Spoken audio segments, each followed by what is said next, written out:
Yeah, let's go there because I want to understand, back to, okay, what are we trading? Go anywhere, trade anything. What's actually interesting to you? Because you got 200 some of these digital asset treasury companies or DATs. Everybody knows about strategy. Given the competition now, and then again, the emergence of these other vehicles that maybe in some cases are preferred, which are the ETFs, um, you've seen less demand. I think there's still some demand for DATs. MicroStrategy is still buying more crypto, seemingly on a weekly basis, but it has kind of waned. It's the premiums have collapsed. Some are again trading at a discount. What is interesting to you? Put MicroStrategy aside, Bitcoin, Treasury vehicle. We talked about the returns during bull markets. These things simply just don't work in bear markets, which is also then a trading strategy we can get into. But you go through the list of 200, what it pops up on your radar? Yeah, I mean, I like the ones that are actually operating in the ecosystem and providing some type of infrastructure or DeFi opportunity, yield generation opportunity, or are participating in governance and running maybe validator nodes. So I look at like a BitMine, BMNR, Okay.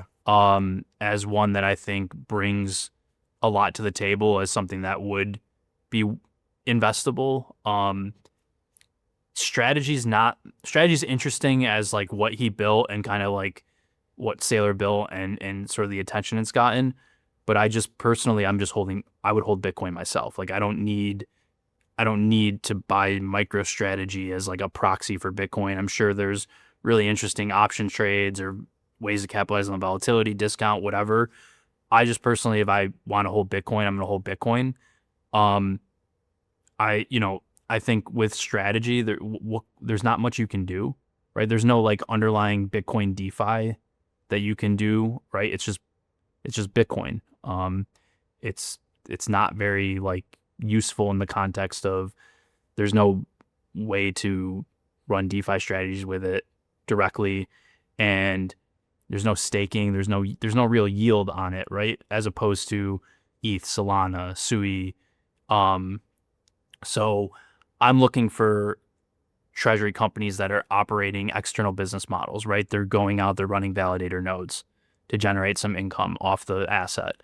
They are maybe doing some DeFi strategies. They are also participating in governance, right, within um, the ecosystem or the protocol. So that's kind of where I would find a lot of value, and we can dig into the BitMine strategy a little bit more. But yeah, I mean, some are just passive accumulation vehicles. Some are seeking active yield generation off the assets. Some might be lending and borrowing, which might blow up. I think as you get further out, like when I hear Pepe the meme coin or Dogecoin DAT, or like even to some extent like Sui, um, I don't know what, like that's where I get a little skeptical.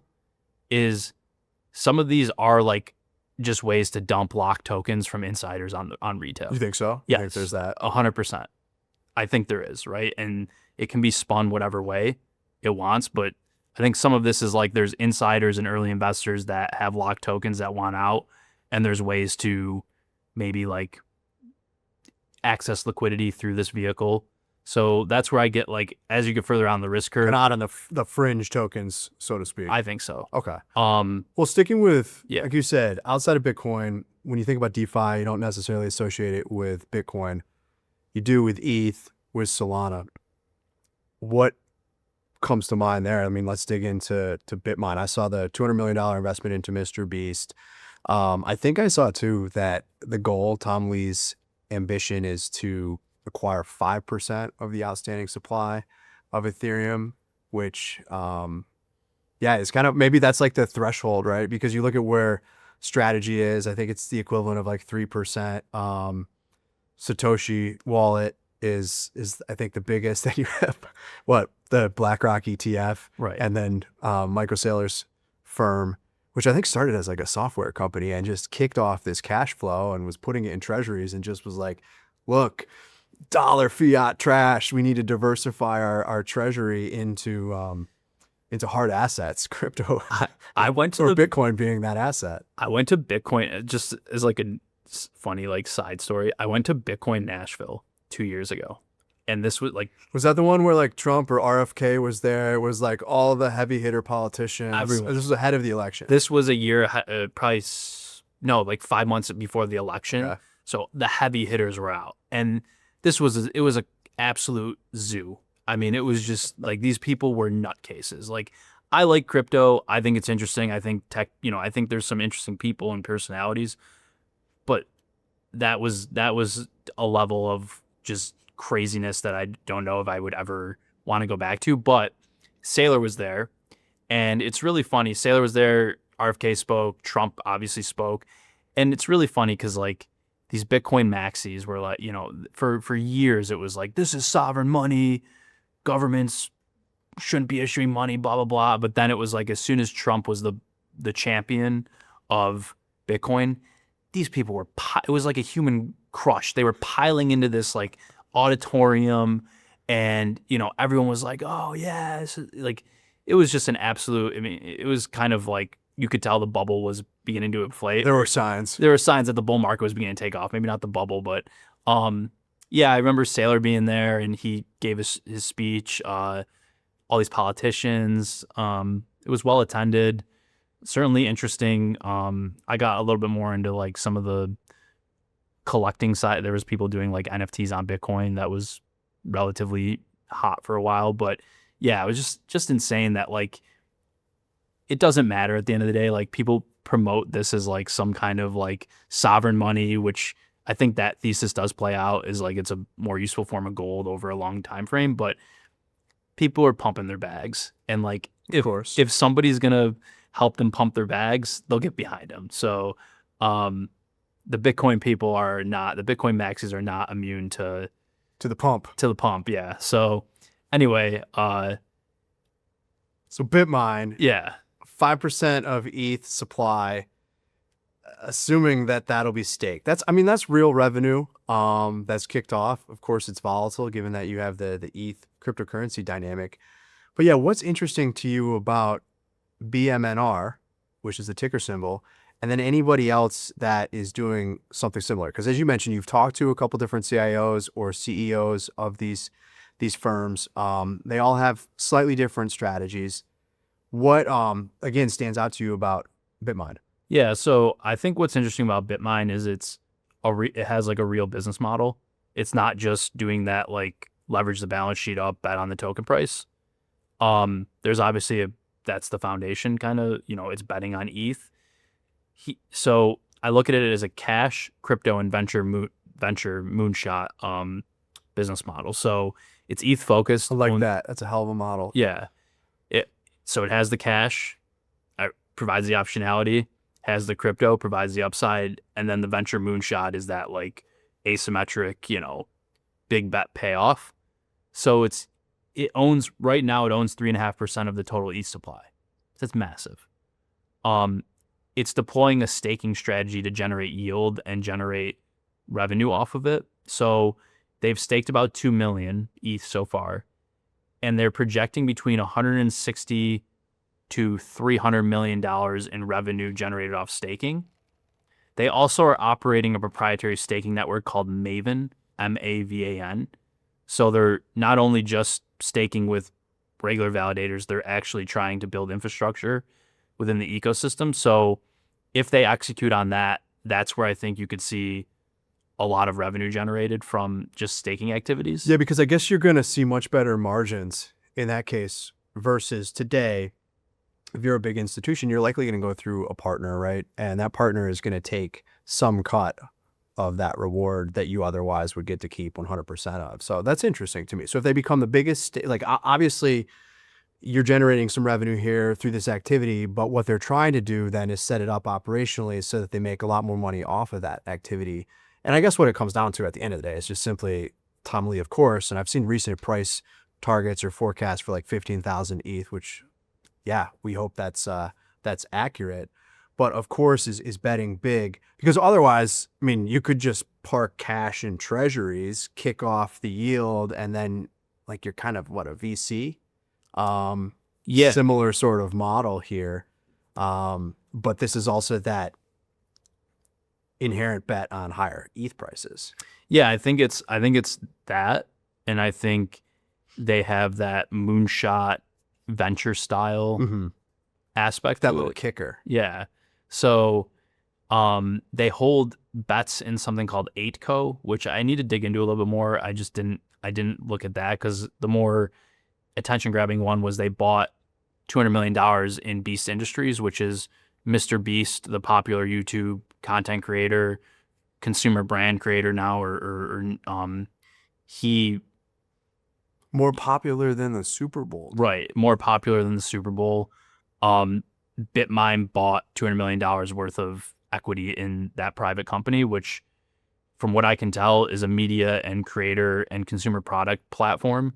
So, I mean, I'm seeing it on like DoorDash. You can order Mr. Beast burgers and candy bars, and obviously is one of the most popular creators out there. And he kind of gives that distribution network for, I think, ETH. Well, I've also seen talks of like Mr. Beast Financial, and the idea being that there's some sort of DeFi play here, or a broader maybe consumer finance platform from the Beast, Beast Industries or the Mr. Beast brand. It's a lot bigger than YouTube, of course. Right. And so I think it provides that audience and distribution network for the ETH thesis or whatever their ETH bet, because I think could be Beast Financial, could be a Beast DeFi platform, or it could just be Pretty badass name. yeah, or it could just be like it gets that audience interested in crypto and ETH. Yeah.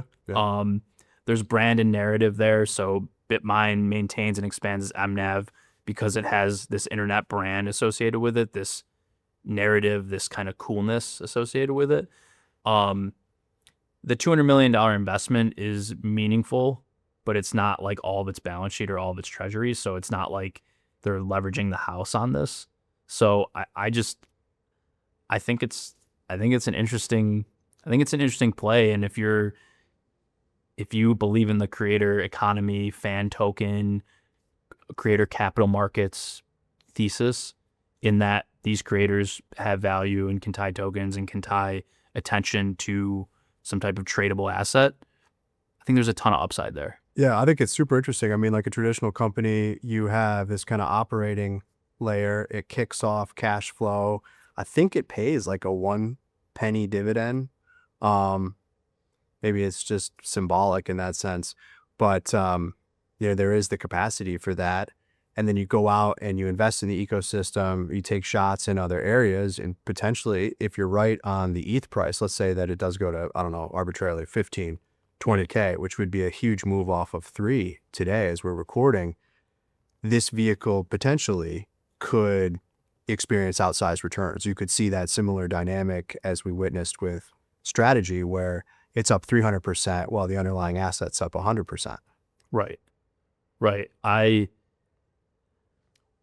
I just think it's like an interesting differentiator too. Like I don't know if the market's valuing it that way, because obviously Beast Industries is private.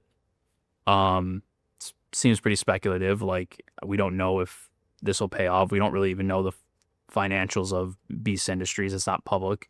But I think that people are downplaying this creator-driven attention markets type business model.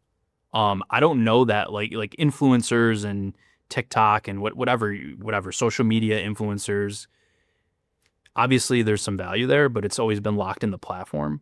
I think the social media platform that hosts the content creator, but now I think there's an avenue for these creators to value their own network or their own platform. I saw, just a side note, I saw another one. It was called something. It's like the ticker's like AVAN or something, but they invested in one of the top TikTok creators. They gave him like $950 million. So I think like some of these companies are waking up to the value of creators and the value of sort of this new entertainment or this new consumer brand business model. Yeah, absolutely. And I think you're seeing that with things like Zora, on Right. base. You see that with meme coins, and really more so, like, I think everything gets categorized as a meme coin, but you have these token launch pads, and sure, most of it is a zero, but most businesses that are started fail, right? Right. But the fact that this now exists and can funnel capital, and you really have this almost rapid, instantaneous capital formation, like internet capital markets, I think I've heard you call it before. That's not going away. So Right. I think you're totally right there. What else? I mean, strategy. Okay, here's how I think about it. At least bull market for Bitcoin, crypto assets. This is a way to lever up. It's going to do well in those environments, and then you probably want to rotate out of it when you identify that prices stopped going up rapidly. But everybody's familiar with strategy. They have a few other vehicles that they've spun off. There's a yield associated with it, depending on what you own. You got BitMine. Pretty straightforward in terms of how you've laid it out.